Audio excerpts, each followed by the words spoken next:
ಗುತ್ತಲ ಗುರುರಾಜಾಚಾರ್ಯರು ಅಂತ ಪೂರ್ವಾಶ್ರಮದಲ್ಲಿ ಪ್ರಸಿದ್ಧರಾದ ಗುರುರಾಜಾಚಾರ್ಯರು ಯಾರ ಸೇವೆಯ ಬಲದಿಂದ ಉತ್ತರಾದಿ ಮಠದ ಪೀಠವನ್ನು ಆಳಿದರೋ ಅಂತಹ ಮಹಾನುಭಾವರು ಸತ್ಯಸಂಕಲ್ಪ ತೀರ್ಥರು ಅಂತ.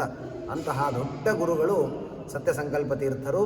ಅವರ ಶಿಷ್ಯರು ಸತ್ಯ ಸಂತುಷ್ಟ ತೀರ್ಥರು ಅಂತ ಗುರುಗಳ ಸನ್ನಿಧಾನದಲ್ಲಿಯೇ ಅವರು ಕೂಡ ವೃಂದಾವನಸ್ಥರಾಗಿದ್ದಾರೆ. ಸತ್ಯಸಂತುಷ್ಟ ತೀರ್ಥರು ಅವರು ಪೀಠವನ್ನು ಆಳಿದ್ದು ಸ್ವಲ್ಪ ಸಮಯ ಮಾತ್ರ, 11 ತಿಂಗಳು 1 ವರ್ಷಗಳು ಮಾತ್ರ. ಆದರೆ ಅವರ ವಿದ್ವತ್ತು ಅತ್ಯಂತ ಮೇರುವಿನಷ್ಟು ದೊಡ್ಡದಾದಂತಹ ವಿದ್ವತ್ತು ಸತ್ಯಸಂತುಷ್ಟ ತೀರ್ಥರು. ಪೂರ್ವಾಶ್ರಮದಲ್ಲಿ ಅವರು ಬಾಳಾಚಾರ್ಯರು ಅಂತ ಅವರಿಗೆ ಹೆಸರು.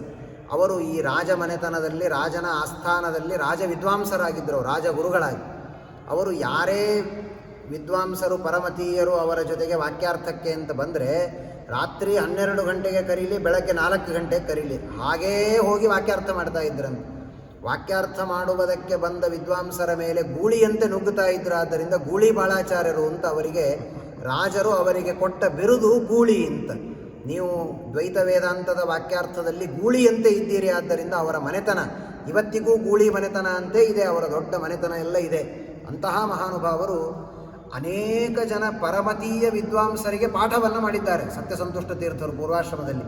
ಬರೀ ದ್ವೈತ ವೇದಾಂತವನ್ನು ದ್ವೈತ ವೇದಾಂತದ ಶಿಷ್ಯರಿಗೆ ಪಾಠ ಹೇಳೋದು ಮಾತ್ರ ಅಲ್ಲ, ತರ್ಕ ವ್ಯಾಕರಣ ಮೀಮಾಂಸಾ ಅದ್ವೈತ ವೇದಾಂತ ಅದನ್ನು ಓದುವ ವಿದ್ವಾಂಸರಿಗೆ ಸತ್ಯಸಂತುಷ್ಟ ತೀರ್ಥರು ಪಾಠ ಹೇಳ್ತಾ ಇದ್ರಂತೆ. ಅವರು ಇವತ್ತಿಗೂ ಕೂಡ ಮೇಲುಕೋಟೆಯಲ್ಲಿ ಅವರಲ್ಲಿ ಪಾಠ ಓದಿದ ವಿದ್ವಾಂಸರ ಪರಂಪರೆಯ ಮನೆತನ ಇದೆ. ಅವರು ನಮಗೆ ತೋರಿಸಿದರು.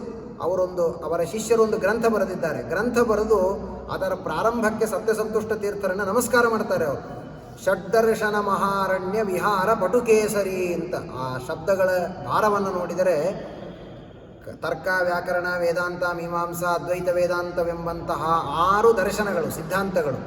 ಆ ಸಿದ್ಧಾಂತವೆಂಬ ಮಹಾರಣ್ಯದಲ್ಲಿ ಸಂಚಾರ ಮಾಡುವ ಸಿಂಹದಂತೆ ಇದ್ದಾರೆ ಸತ್ಯಸಂತುಷ್ಟ ತೀರ್ಥರು ಅಂತ. ಆ ಶ್ಲೋಕ ಅವರ ವಿದ್ವತ್ ಹೇಗಿತ್ತು ಅನ್ನೋದನ್ನು ಅರ್ಥ ಮಾಡಿಸುತ್ತೆ.